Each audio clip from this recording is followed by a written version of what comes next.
Grande Juliano. Boa noite, Juliano. Quando que eu ia imaginar que você ia ser meu aluno, hein? Beleza. Pessoal, vamos lá então. Juliano aí do rock and roll, né? Hoje a gente vai conversar sobre semiologia da hipertensão portal e da ascite. Então essa é uma aula relativamente tranquila, tá? Não tem muito mistério. É um assunto relativamente frequente na gastroenterologia, né, que cuida aí das patologias do abdômen. Então, acredito que vocês vão curtir aí. Bom, a primeira coisa é o seguinte,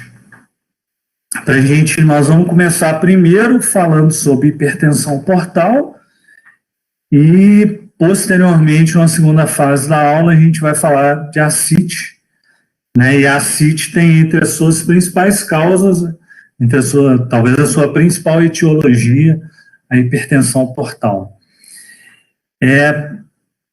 Nós temos hipertensão na veia porta toda vez que a pressão na veia porta supera e suplanta 10 milímetros de mercúrio. Isso é um dado teórico, né? Na prática, a gente não costuma utilizar nenhum exame, por exemplo, invasivo, né, de hemodinâmica, para poder medir a pressão na veia porta. Então, isso é um referencial aí teórico para a gente, mas que na prática é o que a gente utiliza para dar o diagnóstico, para suspeitar de hipertensão porta no paciente, é a presença dessas quatro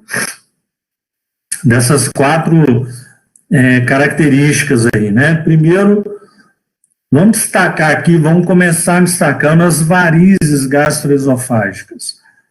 Então, toda vez que vocês atenderem um paciente com varizes de esôfago, essas varizes gastroesofágicas, né, varizes de fundo gástrico, varizes de esôfago, são identificadas na endoscopia. Então, toda vez que vocês tiverem uma endoscopia digestiva alta evidenciando varizes de esôfago, seja um achado ou aquele paciente que teve um quadro de hemorragia digestiva alta, vocês vão pensar nessa possibilidade do diagnóstico de hipertensão portal.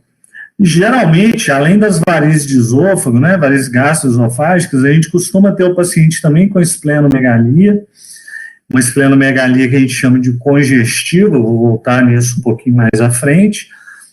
Muitas vezes circulação colateral visível na parede do abdômen, e essa circulação colateral que a gente chama do tipo cabeça de medusa, né? Então aquelas veias ali que estão ali próximas à cicatriz umbilical do paciente, e a ascite. Lembrando que a gente vai ter ascite na hipertensão portal, principalmente naquela hipertensão portal intrahepática sinusoidal, que a causa mais comum é a cirrose, e na hipertensão porta pós-hepática, por exemplo, a síndrome de Budd-Chiari, que é uma causa de hipertensão portal, também costuma cursar com ascite de grande volume, ok? Mais à frente eu vou voltar a falar essa questão de hipertensão porta intrahepática, hepática e pós-hepática, vai ficar mais claro para vocês. Não tem como eu dar uma aula de hipertensão portal se eu não relembrar com vocês coisas básicas, como, por exemplo, a formação da veia porta. Então, a veia porta é formada pela união das veias mesentérica superior. A mesentérica superior, ela traz todo o sangue ali que está vindo do intestino delgado, né, e da veia esplênica. Então, a veia esplênica se une com a mesentérica superior e forma ali a veia porta, que vai adentrar ao fígado ali, né, e se dividir nos seus dois ramos, o ramo esquerdo e o ramo direito da veia porta. Então, aqui a gente tem uma figura, né, onde a gente consegue ver aqui a veia esplênica, né, a veia esplênica se unindo aqui com a mesentérica superior, formando aí a veia porta, né, que vai levar aquele fluxo de sangue ali, principalmente proveniente, né, do baço, do tubo digestivo, do intestino, em direção ao fígado. Essa veia porta, ela termina ali no fígado, e aí vão ter a formação ali dos sinusoides hepáticos, né? Depois esse sangue é recolhido e levado através das veias hepáticas, né? Das veias suprahepáticas, até a cava inferior, para que esse sangue chegue até o coração direito. Bom, uma coisa que vai acontecer nos pacientes com hipertensão portal é a formação de colaterais porta-cava. Então, vamos voltar a figura aqui e vamos pensar o seguinte. Vamos utilizar como exemplo, para ficar mais fácil a gente entender, a cirrose hepática, que é uma grande causa de hipertensão portal. A cirrose hepática é como se a gente tivesse o fígado aqui muito endurecido, né? Um fígado com muita fibrose, um fígado muito rígido, a resistência vascular intrahepática muito aumentada, e aí uma dificuldade desse sangue chegar, né? Desse sangue adentrar aqui ao fígado. Diante dessa dificuldade, esse paciente ele vai formar colaterais aqui para que esse sangue seja escoado de volta ao coração. Já que existe uma dificuldade desse sangue passar pelo fígado, a pressão do sistema porta está aumentada, então vai haver a formação de colaterais. A formação de colaterais com a veia gástrica esquerda vai levar à formação de varizes no esôfago. Então, as varizes de esôfago são formadas por conta dessas colaterais porta-cava, ou seja, uma comunicação, a tentativa de escoar o sangue da veia porta para a veia cava inferior. A formação de colaterais aqui no hilo esplênico, né, porque há uma dificuldade desse sangue do baço aqui, né, adentrar o fígado aqui pela veia esplênica, né, pela veia porta. Então, a formação de colaterais no hilo esplênico vai levar à formação de varizes de fundo gástrico. Então, varizes de fundo gástrico, a gente identifica isso na endoscopia digestiva alta, não é? Por exemplo, a recanalização da veia umbilical na tentativa de escoar o sangue para a veia cava, né, de volta ao coração. Então, essa recanalização da veia umbilical ligando o ramo esquerdo da veia porta com veias epigástricas vai levar à formação de circulação colateral na parede abdominal, que é o que a gente chama de circulação colateral em cabeça de medusa. Pode haver a formação de colaterais no retroperitônio, com vasos retroperitoneais. Muitas vezes a gente consegue identificar isso nos exames de imagem, ok? Essas colaterais. Espera aí que o slide não está aparecendo para mim. Ok, apareceu. Plexo venoso hemorroidário, então a gente sabe que as veias hemorroidárias superiores drenam para o sistema porta. Então, existe lá o plexo hemorroidário, né? Superior, médio, inferior. Médio e inferior drena direto para a cava, mas o plexo hemorroidário superior drena para o sistema porta. Então, pacientes com hipertensão porta podem ter formação, né, de mamilos hemorroidários, paciente com doença hemorroidária por conta de hipertensão portal. Tá ok? Deixa eu só imaginar uma outra situação aqui. Não, daqui a pouco eu volto aqui, por enquanto não vai ficar muito didático eu falar disso não. Então, essas colaterais portocavas, observem essa foto aqui, essa foto é uma foto de endoscopia digestiva alta, então aqui a gente visualiza o esôfago, e percebam aqui que na parede do esôfago, nós temos aqui cordões varicosos, varizes no esôfago. Essas varizes são decorrentes de hipertensão portal. Então, são aquelas colaterais ali com a gástrica esquerda. Aqui um paciente, né, com essas veias aqui bem visíveis na inspeção do abdômen, próximas aqui ao umbigo, né, isso é uma circulação colateral que a gente chama do tipo em cabeça de medusa, presente aí na hipertensão portal. Uma outra coisa que eu queria destacar com vocês isso vai ter aplicabilidade clínica para vocês quando formarem, é o seguinte: observem que o fluxo sanguíneo hepático ele é bastante elevado, né? 25%, quer dizer, um quarto do débito cardíaco é direcionado ao fígado. Porém, observem o seguinte: a nutrição do fígado, quer dizer, a vascularização do fígado, é muito dependente da veia porta. Então, observem, por exemplo, aqui, ó, 75% do sangue que adentra o fígado vem da veia porta. E olha o que está escrito aqui, ó, cerca de metade do suprimento de oxigênio para o fígado, de hormônios que nutrem o fígado, hepatotróficos, toxinas, isso tudo chega ao fígado pela veia porta. Então, a veia porta é uma veia extremamente importante para a circulação hepática. Vamos dar aplicabilidade nisso aí. Vamos voltar aqui, esse slide aqui, ó. O que eu quero dizer com isso? Por exemplo, nós vamos ver que uma das causas de hipertensão portal é, por exemplo, trombose da veia porta. E quando vocês fizerem gastroenterologia, vocês vão ver que quando a gente tem um paciente com trombose da veia porta, um trombo aqui no interior da veia porta, uma das causas frequentes de trombose de veia porta é cirrose hepática. Cirrose. E aí a gente tem que imaginar o seguinte: vamos imaginar aqui um fígado que já funciona mal por conta da cirrose hepática. Então, vamos imaginar que vocês estão acompanhando no ambulatório um paciente que tem uma cirrose hepática pelo álcool, por exemplo, e esse paciente caminhava bem, ele estava ali bem controlado, e de repente esse paciente começa a descompensar. O paciente tem um quadro de hemorragia digestiva alta, ou o paciente começa a ficar com ascite de difícil controle, estava bem controlado, esse paciente começa a piorar o controle da ascite, faz um grau ali de encefalopatia hepática. Uma das causas que vocês vão pensar é a possibilidade de trombose na veia porta. Por quê?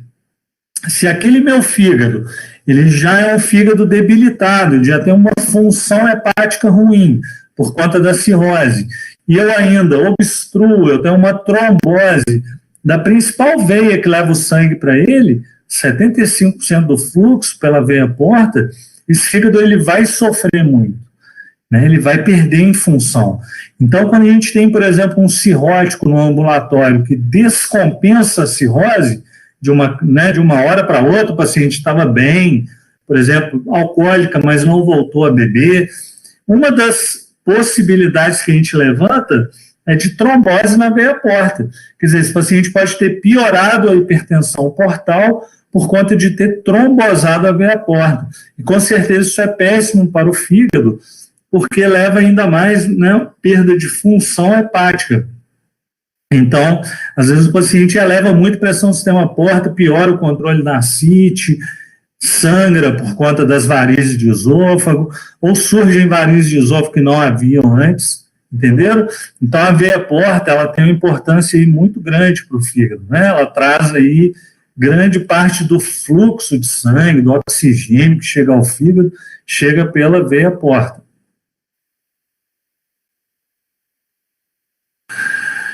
Fisiopatologia da hipertensão portal. Então, o que acontece com esses pacientes que têm hipertensão portal? Então, geralmente, eles têm um aumento da resistência ao fluxo venoso portal, muitas vezes eles têm vasoconstrição intrahepática, existe uma vasodilatação esplâncnica. O que acontece? Essa vasodilatação esplâncnica, então aqueles vasos ali do sistema porta, existe uma vasodilatação arterial no sistema porta por conta de um excesso, principalmente de óxido nítrico. Então, se saber o porquê, mas o óxido nítrico, ele é um vasodilatador, né? Então, existe uma vasodilatação esplâncnica, que a gente vai ver mais à frente, que vai ser importante a gente entender isso aqui. Um aumento do fluxo sanguíneo portal. Bom, vamos entender por esse slide aqui que fica mais fácil.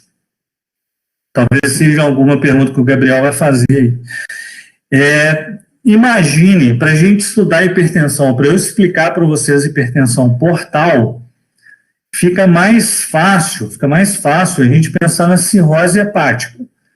Então, vamos, se existe uma ordem de aparecimento das circulações colaterais. Gabriel, sinceramente, isso na prática, se existe, eu desconheço, tá? Mas na prática também tem muita importância isso aí não, ok? Pessoal, vamos trabalhar aqui com a cirrose hepática, tá? Então, para a gente entender a hipertensão portal, a fisiopatologia, eu vou explicar como é que funciona a hipertensão portal no paciente que tem cirrose. Então, vamos lá. No paciente com cirrose hepática, existe uma vasodilatação arterial esplâncnica. Então, o sangue, a volemia do paciente, quer dizer, a quantidade de sangue que circula dentro dos vasos, vai ficar mal distribuída. Então, essa volemia ela fica muito no sistema esplâncnico. Então, existe uma vasodilatação, então esse volume de sangue ele vai ficar muito represado lá no sistema esplâncnico. Com isso, vai haver uma redução do volume circulante efetivo, ou seja, daquele volume que está circulando no vaso e realmente perfundindo os órgãos. E quem vai sofrer com isso aqui é o rim. Então, no rim, o rim ele vai começar a entender que ele está mal perfundido. Então, é como se o volume... Então, existe uma redução daquele volume circulante efetivo, o rim ele entende que ele está mal perfundido, e aí vai haver no paciente uma ativação de sistemas neurohormonais. Então, ativação do sistema renina-angiotensina-aldosterona, do sistema nervoso simpático, do hormônio antidiurético.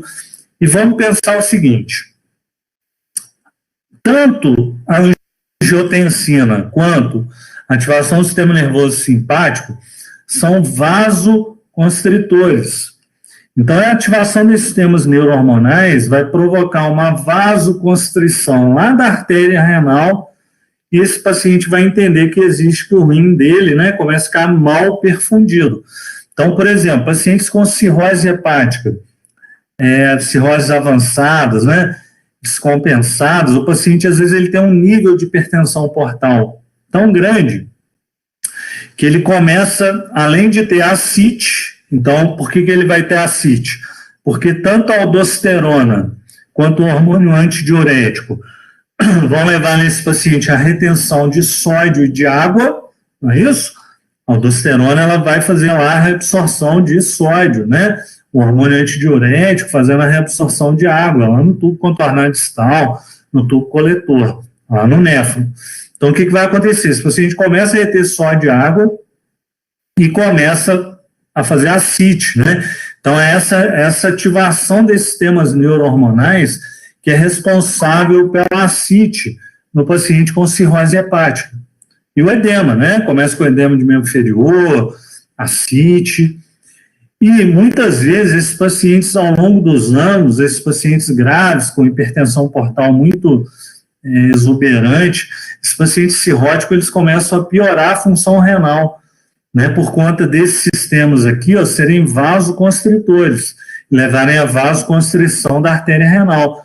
Então, o paciente começa com uma complicação da cirrose, que vocês vão estudar na gastro, que é chamada de síndrome hepatorrenal. Ok?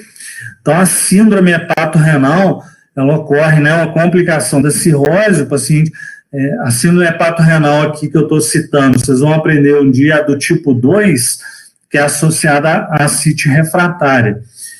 Então, isso agora, não vou cobrar isso em prova, mas é só para vocês entenderem como é que funciona a fisiopatologia da ascite, por exemplo, na hipertensão portal.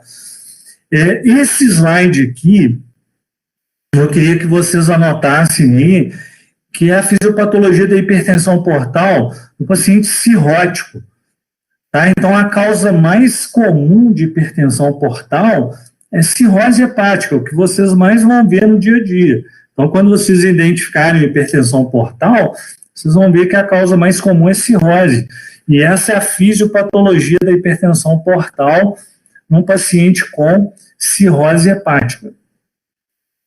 Se a gente for pensar na etiologia, a gente tem que pensar em 3 situações aí. Existem causas de hipertensão portal pré-hepática, intra-hepática e pós-hepática.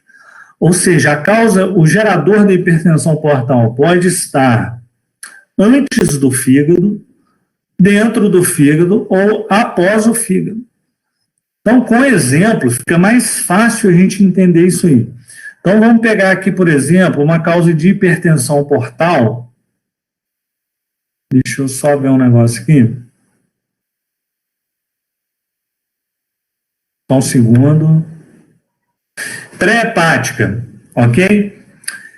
Então, se a causa da hipertensão, então se é uma hipertensão portal pré-hepática, o problema está antes do fígado, ou seja, está ali na veia porta, na veia esplênica. Então, geralmente são tromboses. Então, trombose de veia esplênica, trombose da veia porta. E aí vamos voltar o slide aqui pelo seguinte.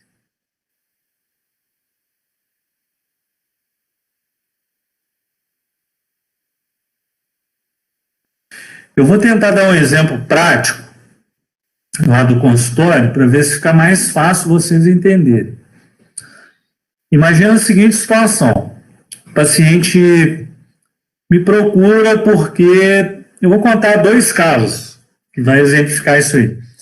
Vamos pegar casos de trombose de veia porta. Então, o paciente, por exemplo, teve um quadro de hemorragia digestiva alta.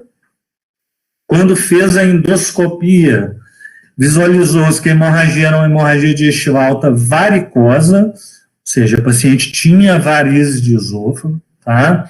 Essa paciente chegou lá no consultório com exame de imagem, mostrando que ela tinha uma esplenomegalia, ou seja, ela tinha ali uma síndrome de hipertensão portal, possivelmente, né? Tinha varizes esofágicas, tinha esplenomegalia.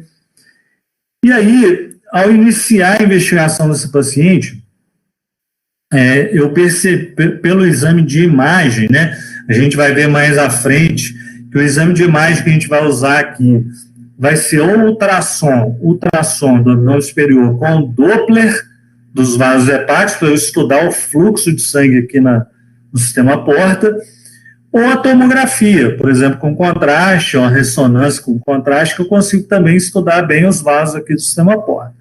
E aí, quando eu fiz a tomografia dessa paciente, ela tinha uma trombose da veia porta, tá? Essa trombose, a gente investigou a causa, eu não cheguei à causa, então a gente geralmente avalia se não é um paciente cirrótico, e se não é cirrótico, se o paciente não tem alguma trombofilia primária, por exemplo, se ele não tem alguma doença que predispõe à trombose. No caso dessa paciente, ela nem é cirrótica e nem tinha trombofilia primária. E essa paciente tinha uma trombose aqui da veia porta. Inclusive, a trombose dela, pelo exame de imagem, era uma trombose crônica da veia porta. Por quê? Porque quando a gente olhava o hilo hepático ali, a gente via que, além do trombo dentro da veia porta, essa paciente ainda tinha uma série de colaterais aqui no hilo hepático, que é o que a gente chama de transformação cavernomatosa da veia porta, ou cavernoma da veia porta.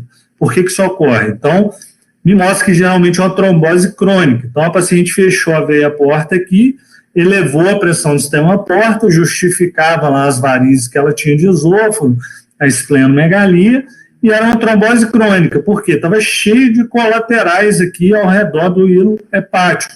Então, aquelas colaterais tentando ali vencer aquele trombo da veia porta.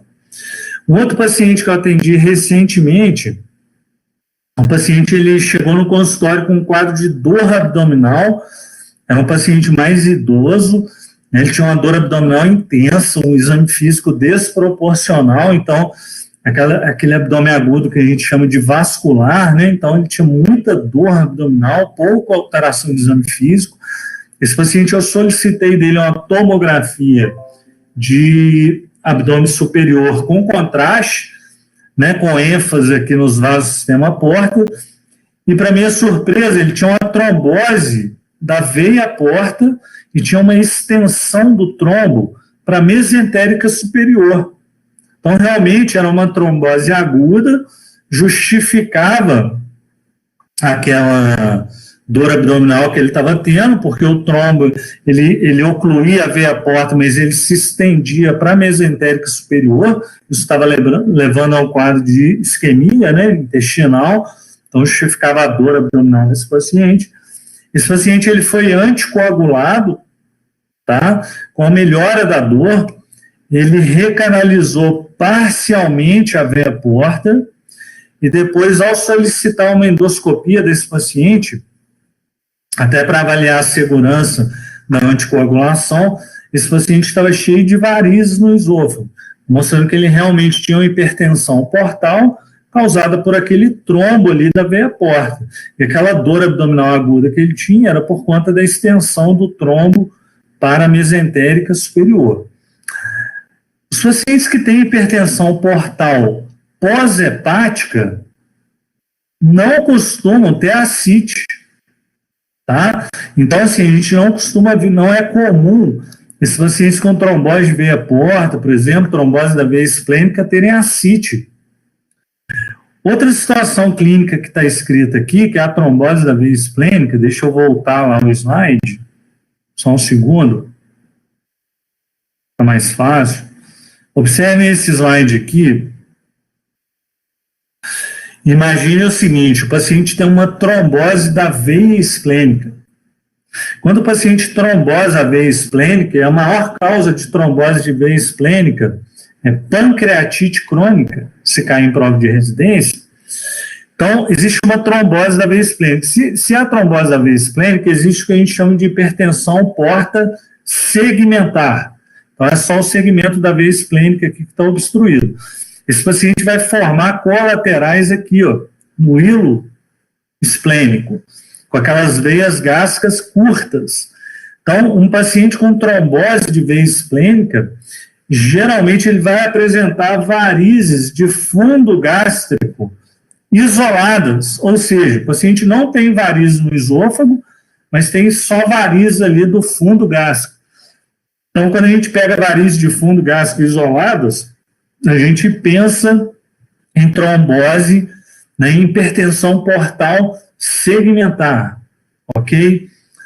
Outra coisa, gente, se a pressão do sistema porta aqui está muito alta, vai haver uma dificuldade do sangue escoar aqui do baço, porque o baço escoa o sangue dele através da veia esplênica. Observe que a veia mesentérica inferior é tributária da esplênica, tá? Mesentérica inferior. E aí o que acontece? O sangue ele fica represado aqui no baço. Então esses pacientes têm uma esplenomegalia, que a gente chama de esplenomegalia congestiva, ok? E o sangue represado aqui no baço, aqueles macrófagos ali do baço vão começar a destruir precocemente as células do sangue. Então, pacientes que têm hipertensão portal, é muito comum no hemograma desses pacientes a gente ter pancitopenia ou citopenias. Por exemplo, o paciente tem plaquetopenia, mas comumente a gente pega pancitopenia, o paciente tem anemia, leucopenia e plaquetopenia. Por que isso ocorre? Por conta dessa esplenomegalia congestiva. É o que a gente chama de hiperesplenismo. Hiperesplenismo. Então, o hiperesplenismo por conta da hipertensão portal, né, por conta da esplenomegalia congestiva. Então, já guardem isso. Causas de hipertensão portal pré-hepática, ou seja, o problema está antes do fígado. As causas mais comuns são trombose de veia esplênica e trombose da veia porta. Essa trombose de veia porta pode ter várias causas que eu coloquei aqui, principalmente cirrose e as doenças, né, as trombofilias primárias. Então, essas síndromes mieloproliferativas, hemoglobinúria paroxística noturna, né, podem levar à trombose da veia porta. Intrahepática, nós temos hipertensão portal, que a gente chama de intrahepática pré-sinusoidal, então o problema está antes do sinusoide. A principal causa é a esquistosomose hepatosplênica, Então, observem aqui o indivíduo com uma hepatomegalia, uma esplenomegalia de grande monta. Então, essa esplenomegalia está associada ao quadro de hipertensão portal. Possivelmente, se eu fizer uma endoscopia desse paciente com esquistosomose hepatosplênica, eu devo encontrar varizes aqui no esôfago, né? E aqui está o Schistosoma mansoni, que é aí o causador, né, da esquistosomose hepatosplênica. Então, esquistosomose é uma causa de hipertensão portal pré-sinusoidal, que também não costuma muito cursar com ascite. Ascite não é tão comum aí em esquistosomose. Aqui a gente tem a principal causa de hipertensão portal, que é a cirrose hepática. Então, observem aqui o paciente já com ascite de grande volume, circulação colateral na parede abdominal. Possivelmente, esse paciente, se eu fizer uma endoscopia dele, ele deva ter varizes de esôfago. Então, um paciente aí com hipertensão portal pela cirrose hepática. Aqui a ascite já começa a ser presente. Hipertensão portal intrahepática pós-sinusoidal, o exemplo mais comum é a doença veno-oclusiva, é uma doença mais rara, geralmente ligada à doença enxerto versus hospedeiro. Eu acredito que vocês na clínica, em geral, aí não vão ver nenhum caso disso aqui, mas é uma causa de hipertensão portal pós-sinusoidal. E pós-hepática, a causa principal é a oclusão das veias hepáticas, que é a doença que a gente chama de síndrome de Budd-Chiari. Então, a síndrome de Budd-Chiari, vamos pensar, se eu não souber nada de Budd-Chiari, mas eu sei que Budd-Chiari leva a hipertensão portal, eu já consigo imaginar o que o paciente vai apresentar. Então, o paciente com Budd-Chiari, ele vai ter ascite de grande volume, o paciente vai ter varizes esôfago-gástricas, esplenomegalia, ele vai ter tudo ali que tem um paciente com hipertensão portal. Obviamente que em pacientes com Budd-Chiari eu vou ter que avaliar, né, o que levou à formação daquele trombo ali da veia suprahepática. Então pode ser uso de anticoncepcional, neoplasia, doenças ali que levam à hipercoagulabilidade, então polistemia vera, hemoglobinúria paroxística noturna. Então, geralmente, o gastroenterologista, o clínico geral, vai encaminhar esse paciente com Budd-Chiari para o hematologista, né, para que o hematologista possa investigar essas causas aqui de trombose, essas condições que predispõem à trombose ali da veia suprahepática, ok? Obstrução de cábio inferior pode ser causa de hipertensão portal pós-hepática, doenças cardíacas, podem levar a ascite também, a ascite que a gente chama de cardiogênica, mas são causas menos comuns aí de hipertensão portal. Como é que vai funcionar o diagnóstico de hipertensão portal, então? Como que vocês vão suspeitar que aquele paciente que vocês estão atendendo tem hipertensão portal? Bom, a gente tem que conhecer aquela tétrade lá do início, né? Então, eu vou suspeitar se é um paciente que tem ascite, se é um paciente que tem uma esplenomegalia, se é um paciente que tem varizes esôfago-gástricas, se tem circulação colateral na parede abdominal, né? Mas a gente viu que não precisa ter tudo. O grande marcador é varizes esôfago-gástricas. Porque, por exemplo, eu falei com vocês aí causas de hipertensão portal que não costumam muito dar ascite, por exemplo, trombose de veia porta. Trombose de veia porta, uma causa de hipertensão portal antes do fígado, pré-hepática, não costuma muito cursar com ascite.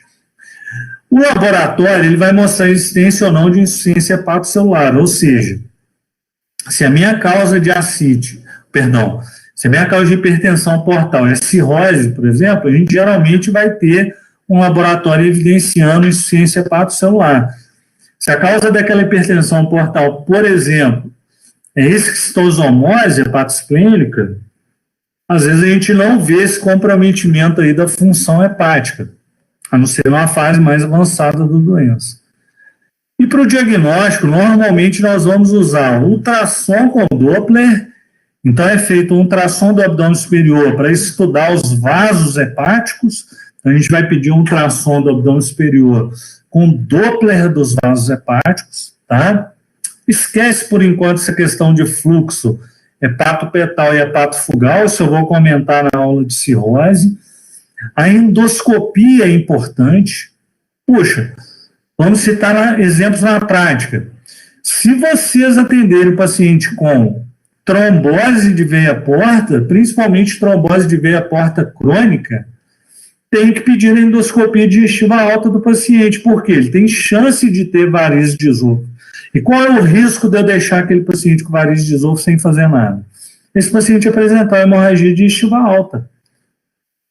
Por exemplo, se vocês estiverem no ambulatório de gastroenterologia e atenderem um paciente com cirrose hepática, vocês devem pedir a endoscopia do paciente. Para quê? Para eu fazer o rastreio de varizes.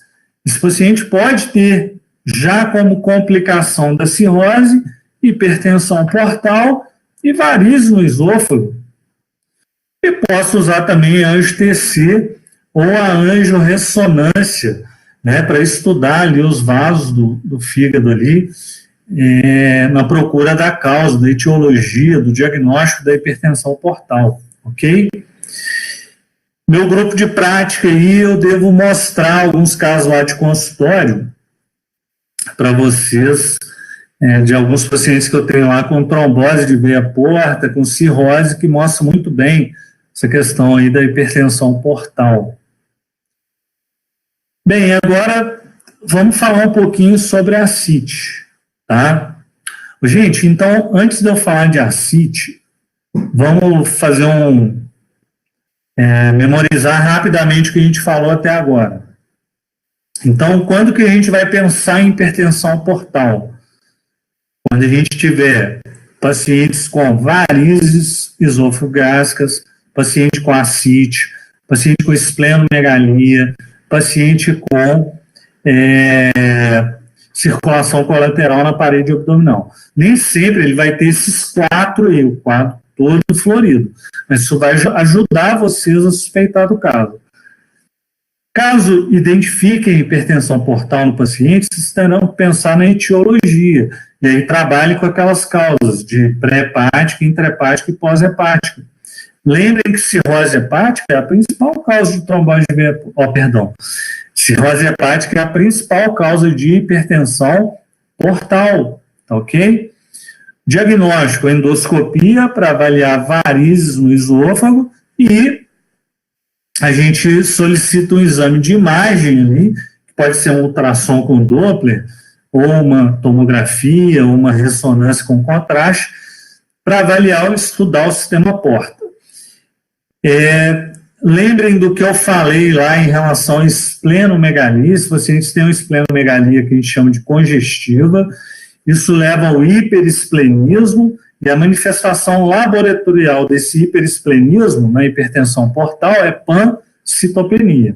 Então, é comum a gente pegar o paciente com plaquetopenia, leucopenia, anemia, em decorrência da hipertensão portal da esplenomegalia congestiva, tá bom? Então, não tem muito mistério, não. Vamos estudar um pouquinho a ascite. O que é a ascite, então? A ascite nada mais é do que a presença de líquido na cavidade peritoneal, ok? A ascite em si não é uma doença, né? Não existe o diagnóstico, a doença ascite, não. A ascite é uma manifestação que é comum a várias doenças. Mas aí a gente é esperto, porque o que é comum é comuníssimo, e o que é raro é raríssimo. Então a gente deve guardar o que é mais comum. Não é isso? Eu não estou dando aula aqui de semiologia para formar gastroenterologista, para formar hepatologista, não. Eu estou aqui para formar um bom clínico geral. E um bom clínico geral, generalista, ele deve conhecer as causas mais comuns. E já vamos guardar. A causa mais comum de ascite é hipertensão portal. E a causa mais comum de hipertensão portal é cirrose hepática. A segunda causa mais comum de ascite é a ascite neoplásica, ou seja, o paciente que tem alguma neoplasia que deu metástase para o peritônio. Então, o paciente tem, por exemplo, um tumor de pâncreas que deu metástase para o peritônio, tem um tumor de intestino avançado que deu metástase para o peritônio, o paciente tem um câncer de ovário, não, o paciente feminino, tem um câncer de ovário com ascite por carcinomatose peritoneal. Essas são as duas causas mais comuns que a gente tem para ascite. Se vocês começarem pensando por aí, vocês vão acertar. O exame físico da ascite, que vai chamar a atenção ao abdômen globoso, principalmente naquelas ascites mais volunosas, a ascite grau 3, aquela ascite tensa, aquele abdômen muito estendido, ou aquele abdômen batráqueo, né, com crescimento ali dos flancos, na ascite de médio volume. Às vezes a gente vê essa reversão da cicatriz umbilical, isso acontece, né? Então aqui um paciente possivelmente cirrótico. Por que eu falo possivelmente cirrótico? Porque olha aqui como é que esse paciente masculino tem ginecomastia, né? Que é um sinal, um estigma periférico de insuficiência hepática. Possivelmente você quer um paciente cirrótico, né? Com uma ascite de grande volume, essa reversão da cicatriz umbilical. No exame físico de uma ascite de grande volume, a gente tem o que a gente chama de sinal do piparote. Então, vocês podem treinar isso na prática. Então, o médico está colocando a mão desse lado, do lado de cá ele está dando um peteleco aqui na barriga do paciente. E o paciente aqui colocando a mão no centro do abdômen. Então, treine isso aí na prática. Aqui é a chamada pesquisa da maciçez móvel, que a gente usa para ascites de médio volume. Então, a gente vira o paciente de lado, né? E percute ali, por exemplo, aqui estaria timpânico, se o paciente deitado decúbito lateral direito, essa região estaria maciça. Quando a gente vira o paciente para o lado contrário, a coisa muda, né? Maciçez vem para cá e o timpanismo para cá. Então, essa chamada pesquisa da maciçez móvel, algo também que tem que ser trabalhado lá na prática. De exame complementar, vamos pensar o seguinte, a gente pode usar o ultrassom de abdômen para dar um diagnóstico de ascite? Podemos, mas a gente usa muito para investigar a causa da ascite. Por exemplo, um ultrassom de abdômen mostrando um fígado de contorno irregular, serrilhado, bordo serrilhado, um fígado heterogêneo, diminuído de tamanho, pode me levar a crer que aquela ascite ali é causada por um quadro de cirrose hepática. Né? Então, o ultrassom de abdômen pode me dar alguma dica ali sobre a causa da ascite. A tomografia de abdômen também pode ser diagnóstico, mostrar o líquido na cavidade peritoneal, mas principalmente por diagnóstico etiológico. Por exemplo, o paciente tem uma ascite, eu faço tomografia, o cara tem uma massa na cabeça do pâncreas. Possivelmente aquilo é uma ascite por carcinomatose peritoneal, deve ser o câncer de pâncreas ali avançado, cursando com ascite. A gente usa muito na prática, pessoal, fazer a paracentese. O que é a paracentese? É a gente coletar uma amostra ali desse líquido acítico. A gente faz isso com uma agulha. Então, pode ser aquela agulhinha pretinha lá mesmo, né? A gente vai lá no quadrante inferior esquerdo ali, mais ou menos na linha, no meio ali de uma linha que é traçada da espinha ilíaca superior esquerda até a cicatriz umbilical, e a gente consegue coletar o líquido acítico para estudo. Vou comentar isso um pouquinho aqui mais à frente. Laparoscopia para o diagnóstico de ascite etiológico não é muito comum a gente precisar de laparoscopia para dar diagnóstico de ascite. Mas a laparoscopia, por exemplo, quando a causa da ascite é uma doença do peritônio, por exemplo, carcinomatose peritoneal, tuberculose peritoneal, aí talvez a laparoscopia seja interessante, porque vai te permitir biopsiar o peritônio. Então, não é tão comum a gente solicitar uma laparoscopia para dar um diagnóstico etiológico da ascite, mas pode ocorrer, principalmente quando a causa da ascite for alguma doença do peritônio, porque vai me permitir biopsiar esse peritônio. Então, aqui a paracentese, paciente de decúbito dorsal, a gente faz uma anestesia aqui local, faz a asepsia, né? E o ponto de punção, como eu disse, a gente traça uma linha aqui da espinha ilíaca antero-superior até a cicatriz umbilical, e a gente vai aí mais ou menos na metade dessa linha, introduz a agulha e colhe o líquido acítico. Após coletar esse líquido acítico, pessoal, é super importante vocês avaliarem algumas características do líquido acítico. Ok. Eu vou tentar chamar a atenção de vocês aqui para as principais, o que a gente usa muito na prática. Então, vamos lá. Primeiro, dosar a proteína total do líquido acítico. Isso ajuda bastante. Por quê? Normalmente, quando a gente tem uma ascite, cuja causa é hipertensão portal, a proteína no líquido acítico costuma ser baixa. Geralmente ele é abaixo de 1,5, vai estar sempre ali, gramas por decilitro. Quando a causa da ascite é doença do peritônio, a proteína total do líquido acítico costuma dar alta, geralmente acima de 2,5. Ok? Outra coisa super importante é a gente dosar a albumina do líquido acítico. E olha só, dosando-se a albumina no líquido acítico, é interessante que vocês dosem a albumina no sangue. Por quê? Vocês vão fazer um gradiente, que a gente vai ver no próximo slide, possivelmente. Deixa eu só confirmar. Deve estar mais para frente aqui, que a gente chama de GASA. G-A-S-A, ok? A gente vai entender isso um pouquinho mais à frente, mas dosar a albumina no líquido acítico é importante. A citometria é super importante também. Vou citar um exemplo para vocês que a citometria é importante no líquido acítico. Quando vocês tiverem um paciente com ascite,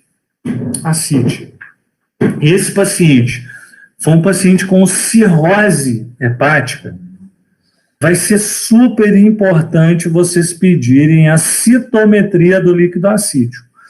E aí vocês vão pedir não só a citometria total, ou seja, a quantidade de células que tem no líquido acítico, mas com a citometria diferencial, daquele total de células ali, quanto é polimorfonuclear. Por quê? Existe uma complicação da cirrose que é chamada de peritonite bacteriana espontânea. Vocês vão ouvir falar muito disso na faculdade. Vai cair em prova de residência e vai cair na prova da vida de vocês aí, o dia que vocês se depararem com um paciente cirrótico com ascite. Então, todo paciente que tem cirrose, tem ascite, que chega no hospital, a gente deve coletar desse paciente uma paracentese diagnóstica. E nessa paracentese, incluir a citometria. Por quê? Então, anota aí. Porque se aquele paciente cirrótico com ascite, ele tem mais do que 250 polimorfonucleares por milímetro cúbico no líquido acítico, o diagnóstico de PBE, de peritonite bacteriana espontânea, está dado. E essa é uma complicação que traz um mau prognóstico para o paciente. A gente precisa dar antibiótico, muitas vezes a gente associa a albumina ao antibiótico, vocês vão aprender como é que a gente trata PBE, mas é um paciente ali que o prognóstico dele já é um prognóstico ruim. Tá? Então, em cirrose hepática com ascite, todo paciente com cirrose com ascite que interna tem que ser submetido a uma paracentese diagnóstica e tem que ser feita a dosagem lá da citometria. A citologia oncótica, vocês podem pedir, principalmente quando vocês suspeitarem de ascite por carcinomatose peritoneal. Bacteriologia, fazer bacterioscopia, cultura do líquido acítico, isso não é muito comum na prática. Então, na prática, não tem grande importância prática. Outras coisas aqui, como dosar glicose, LDH, triglicérides, ureia, amilase, já são mais raros, a gente pedir no líquido acítico. Mas, por exemplo, se vocês têm lá um paciente com pancreatite crônica que aparece com ascite, puxa, será que aquela ascite é uma ascite pancreática, uma complicação da pancreatite crônica? Rompeu o ducto pancreático e vazou o conteúdo do pâncreas para dentro do peritônio, aquilo é uma ascite pancreática? Aí talvez dosar amilase no líquido acítico vai ser interessante. Por exemplo, se vocês estiverem diante de uma ascite quilosa, por exemplo, que é uma ascite, sai um aspecto macroscópico, parece leite. É uma ascite onde a gente tem um grande conteúdo de triglicérides. Então, talvez seja interessante dosar o triglicérides. Mas, pessoal, isso são causas raras de ascite.